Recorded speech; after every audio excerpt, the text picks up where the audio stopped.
Coming up next on NewsDepth, winter can come with physical and mental health problems. We interview a meteorologist on this week's Career Callout. Ohio is home to a couple of historically black colleges and universities. And we visit the Troll Hole Museum in Alliance. NewsDepth is now.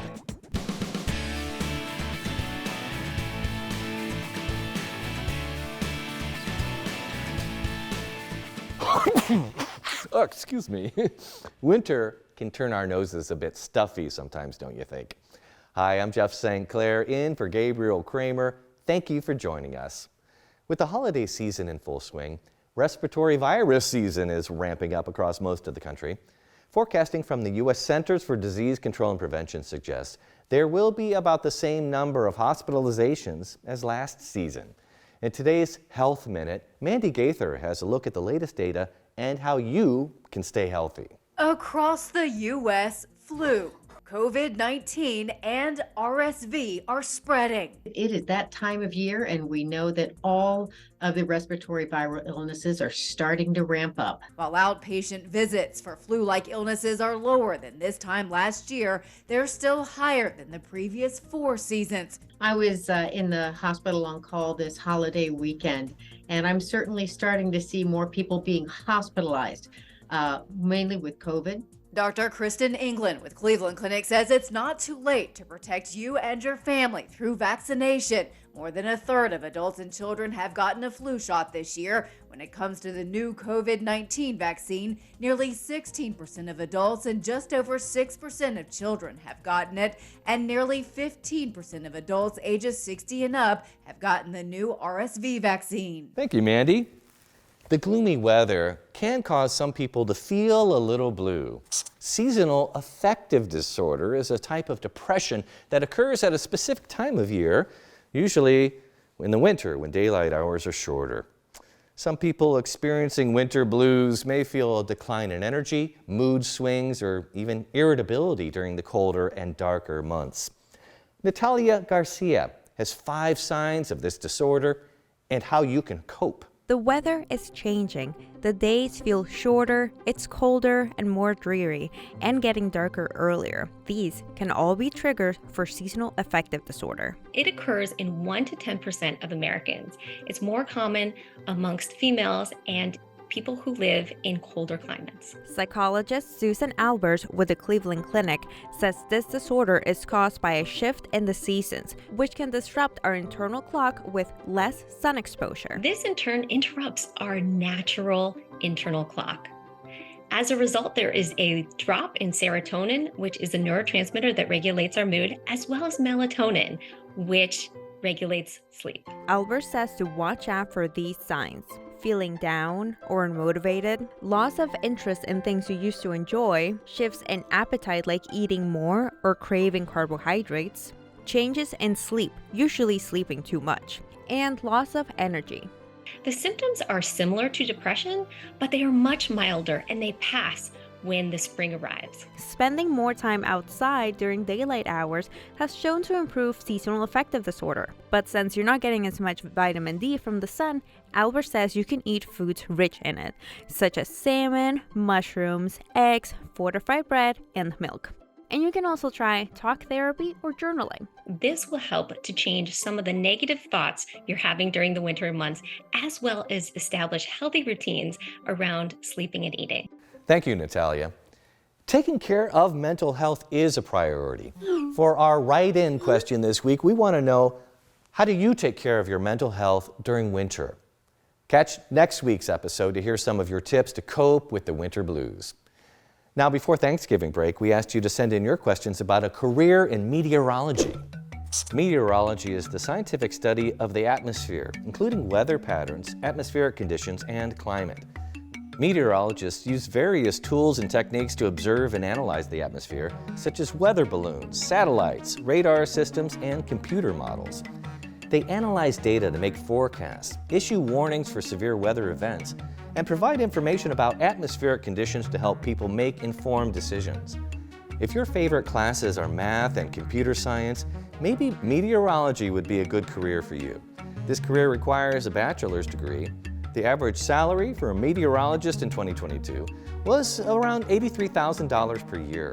It has a 4% projected growth for the next 10 years, and that is the average growth for all careers. We now meet Candace Monticelli, a meteorologist with Fox 17 in Grand Rapids, Michigan. She's here to answer your questions about her job in this week's Career Callout.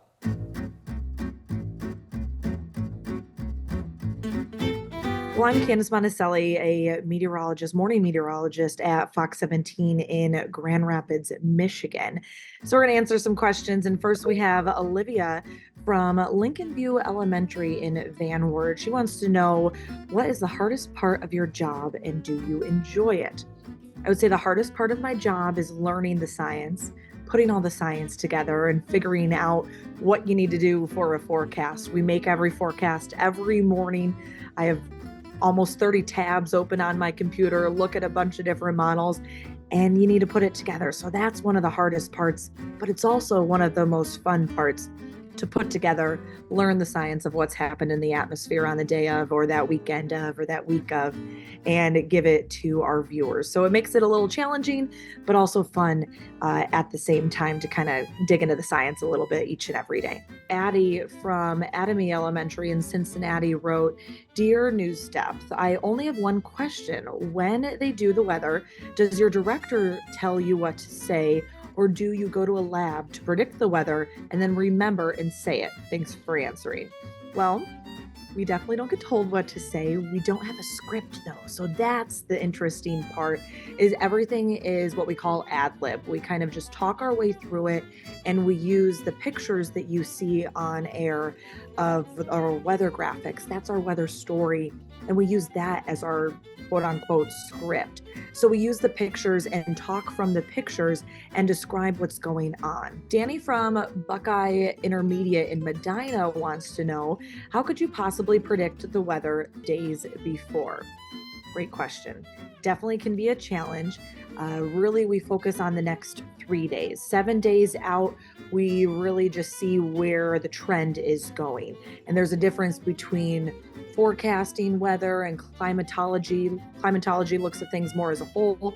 Weather forecasting zones in on those first couple days and really that week. So really within the first 3 days, we're pretty accurate, pretty much know what's going on. We look at all different models, all different things that are happening in the atmosphere and put together that forecast. So it does seem difficult. It is difficult, but we make it happen and give it to you guys as simple as we can so you can plan out your day. Charles from Chardon Hills in Euclid wrote, "Dear NewsDepth, if I was to ask a meteorologist about their job, first, I would say, have you ever got stuck in a storm or worse? Next, I would ask them if their job is fun." So getting stuck in a storm can be challenging and obviously very scary. We don't want to do that, but we do go outside to report on what's happened after a storm goes through. So a lot of times that deals with severe weather or intense winter weather coverage. So sometimes, mostly in the winter, you can be out in the elements. During severe weather coverage, you really want to wait till things are safe and afterwards, and more so look at the damage that was left behind. Now, personally, I love sitting on a front porch and watching a thunderstorm come through safely, but that's when I'm not at the office. So just depends on the day, depends on the setup, but it's another element of our job. Makes it different and interesting every single day, and it really is truly fun. Thank you, Candace, and thanks to everyone who sent in questions. Some of your questions inspired this week's poll. We want to know, what is your favorite type of weather? Jump over to our poll page to vote. You can choose between sunny, cloudy, windy, rainy, stormy, or snowy. On episode 9, we talked about the First Nations footprint in our state, and we wanted to know if you've noticed Native American names in Ohio's geography. 61% of you said you've noticed indigenous names of places like counties or cities. Second place went to names of streets with 48% of the votes. 38% of you voted for names of natural features like lakes and rivers. And around 30% of you said you've noticed Native American names in other places. Thanks to everyone who voted. Well, I'd say it's about time we checked in on NewsHound. Let's see what he has for this week's petting zoo.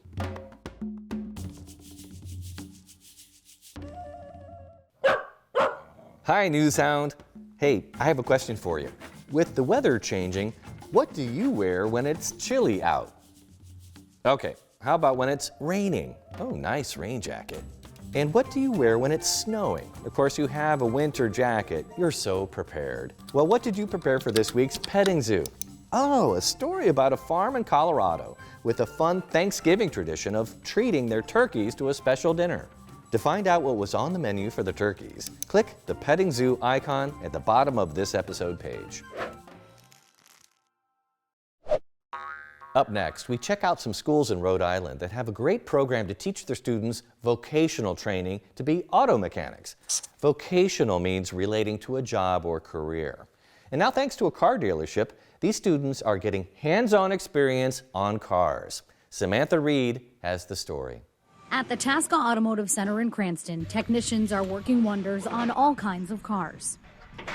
Today, ahead of the holiday, 3 local vocational schools are standing nearby. Just the need for technicians across the country is tremendous. And while they're hopeful to work in this business, those in it know they need new cars to practice on. They typically learn on older cars with older technology, and then they graduate and they come to a dealership, and then they learn on brand new cars with new technology that often isn't the same components that they learned on. Today's lesson, though, is of kindness and motivation. They invited us here, so we all just been excited about this.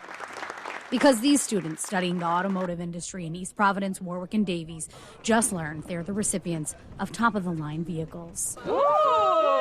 Okay. It's a good car. Each school will receive a brand new 2023 vehicle.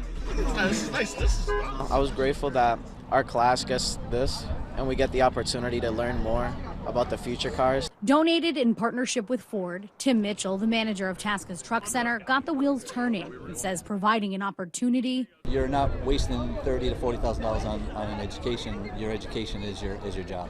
Is a really big deal. I am a product of a vocational school. If I had a mentor or someone that steered me in the right direction, showed me all the available areas that I could have went to, I could have been here in half the amount of time. Technician Tyler DeMello can attest to that.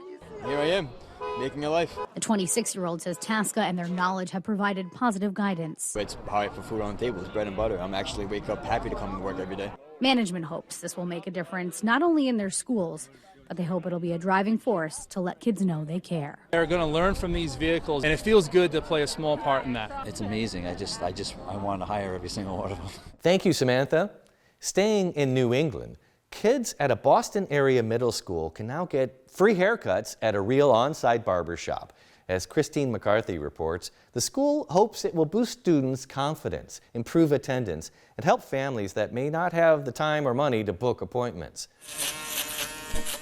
7th grader Lucas is the very first to sit in this chair, requesting a blowout at the grand opening of the barber shop at Sullivan Middle School. Haircuts can go a long way, whether it be a confidence thing, whatever it may be. It's a positive thing in somebody's life. Barber Joseph LaRue will volunteer his time every Monday, providing free haircuts during school to students, boys and girls, who fill out a Google form and sign up for an appointment. Whether it be 4 haircuts a day or 8, it doesn't matter to me. I'll be here to do haircuts and try to get as many in as I can. It all started with an idea from community school manager Gail Hurley, who took part in the ribbon cutting for Husky Cuts Tuesday night. We feel that there may be barriers to go get a haircut. It could be transportation, it could be financial, or maybe just I don't feel comfortable with a certain person. So we're hoping we can build relationships with our barber, Joey, and knock down some of those barriers. This venture took a year of planning, funding through a grant, and a state inspection in order to become a real barber shop. Inspected, legit, ready to rock and roll.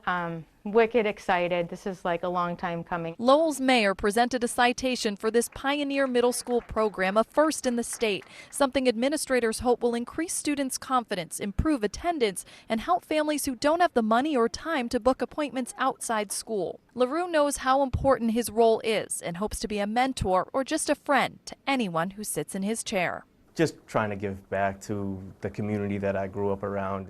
Thank you, Christine. Like many of you, I'm a huge sports fan. I love to watch the Browns, but I like watching all kinds of sports, and I find athletes to be inspiring because they work hard and set challenging goals for themselves. Recently, we caught up with Milena, who's a senior at Streetsboro High School. She's a top-notch athlete and student, and her work on and off the field earned her this week's A+ award. Milena is a multi-sport star, competing in sled hockey, track and field, and basketball, and she's very close to qualifying for the 2024 Paralympics in the shot put. She told us that she got involved in track and field when her school's coach invited her to join the team when she was in the 9th grade. On the track team, she competes in racing events and throwing events using specially designed chairs. She told us that when she's throwing the shot put, discus, or even the javelin, she has to rely on core strength and good technique. Milena told us that racing is pretty tough because you have to be able to predict how even the slightest changes in your technique will affect how the chair handles. Milena also competes in sled hockey and basketball. When she's competing in team sports, her teammates can sometimes be much different ages and sizes, so you have to be aware of their skill levels when you pass the puck or ball to them. She told us it really takes a lot of planning and strategy to make sure your teammates are in a position to succeed. Milena plays hockey and basketball through a nonprofit organization called Adaptive Sports of Ohio. Adaptive Sports of Ohio removes barriers to ensure that individuals with physical disabilities have a chance to play and utilize sport to elevate their ability and empower futures. She told us that the group has coached her in all of her sports and provided the equipment for her to have a chance to play. She also shared with us how she had reached out to the Cloverleaf track coach to lend a throwing chair from them. She was very grateful and is using the chair to help her accomplish more in the field. Milena's coach, Coach Autumn, told us that she feels really lucky to work with an athlete like Milena. She said that Milena is a dedicated young woman who never backs down from a challenge and is always ready to put in the extra effort. But Milena isn't just a star athlete. She's also a great student. She's even taken college-level courses through Kent State, my alma mater, and could have graduated high school a year early. Milena wanted us to tell you all that your time is valuable. You should make sure you use your energy doing the things that you love and to follow your passions. That's great advice, Milena. This week's A+ award winner is Milena for her achievements on the athletic field. We want to wish Milena good luck next year at the University of Arizona, where she will be studying and competing on the track team. Speaking of universities, did you know that Ohio is home to a couple of historically black colleges and universities, also known as HBCUs for short? In this week's Know Ohio, Mary shares the importance of these institutions and why they're a point of pride for the African American community.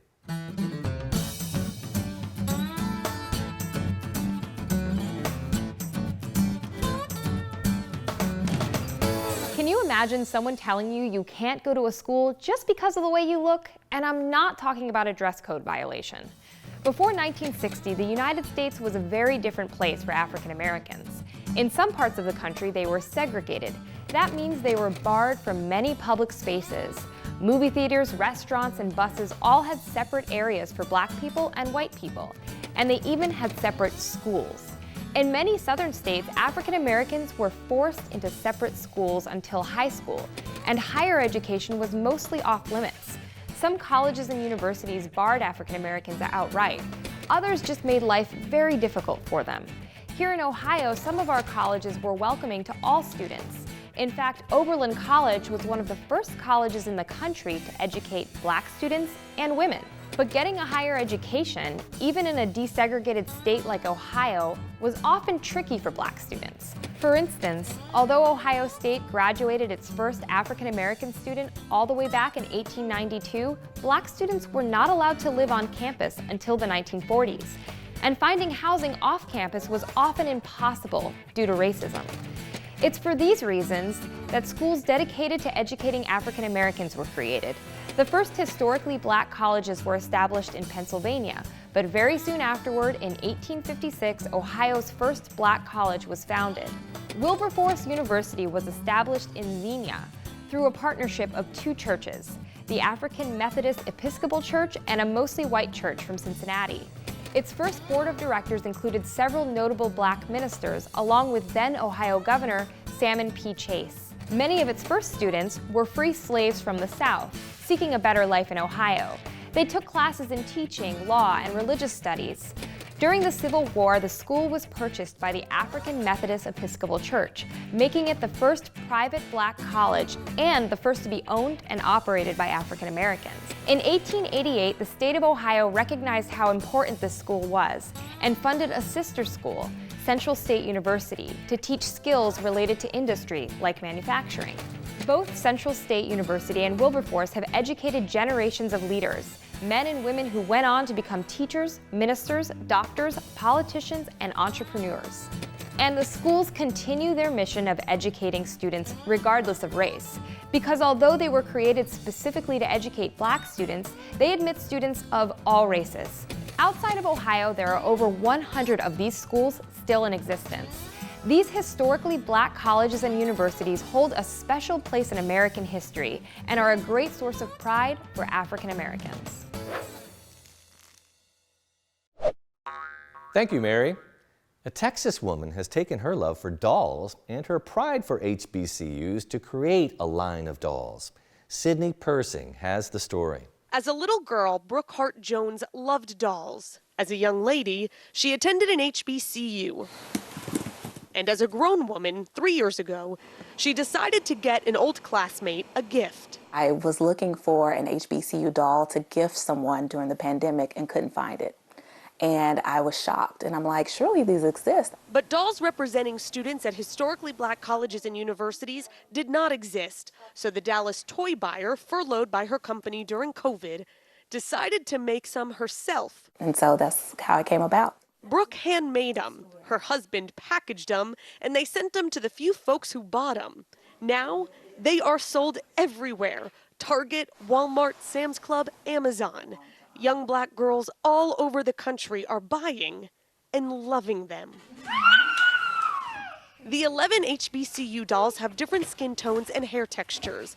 What is that? You your daddy? But they also have different interests. Autumn is a majorette and business major. Nicole is homecoming queen and pre-med. They all have positions of leadership and unique backgrounds. Notice the dolls Brooke had as a little girl? They did not look like her. The ones she's making now not only look like the girls who get them. It is the opportunity to plant the seed of higher learning, teach about HBCUs, but also show them what they can achieve. You going to a HBCU too? All right, girl, I am so proud of you. They see themselves, they see what they can be, what they can achieve, what they can become. Thank you, Sydney. We now have a brand new sketchbook about a troll museum in Alliance, Ohio. No, we're not talking about internet trolls. We're talking about troll dolls. Trolls enjoyed their first heyday in the 1960s. Known for their wild hair, the toys have gone through many iterations, from gemstones in their bellies in the 1990s to computer animations in the recent DreamWorks movies. Sherry Groom and her husband started the Troll Hole Museum over a decade ago to display her world record collection of the smiling classic doll. Check it out.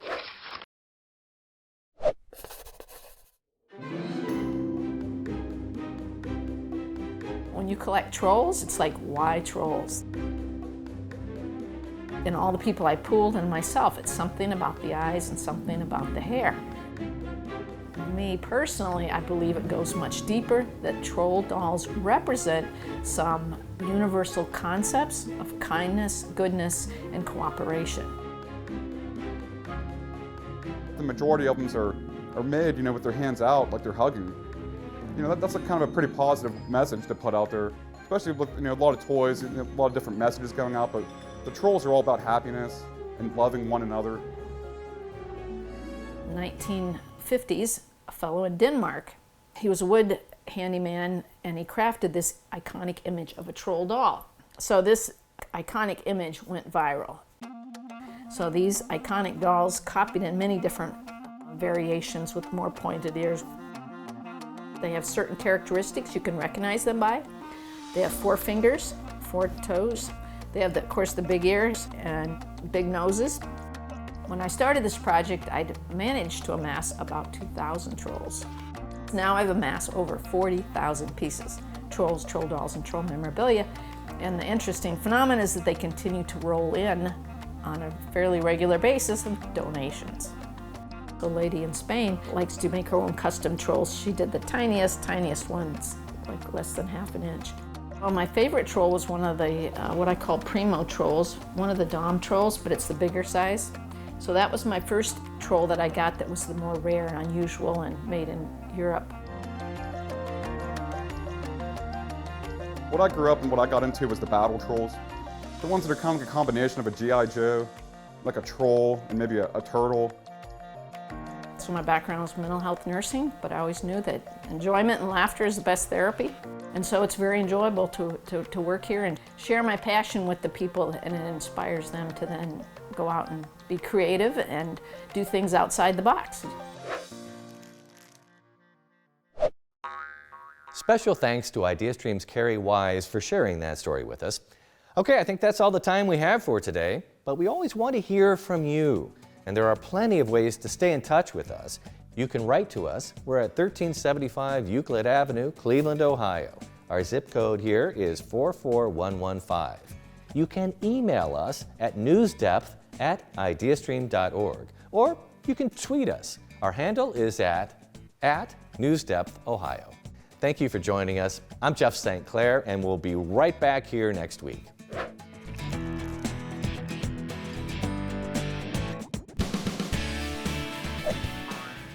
NewsDepth is made possible by a grant from the Martha Holden Jennings Foundation. Career Callouts featured in NewsDepth are funded by the Ohio Broadcast Media Commission.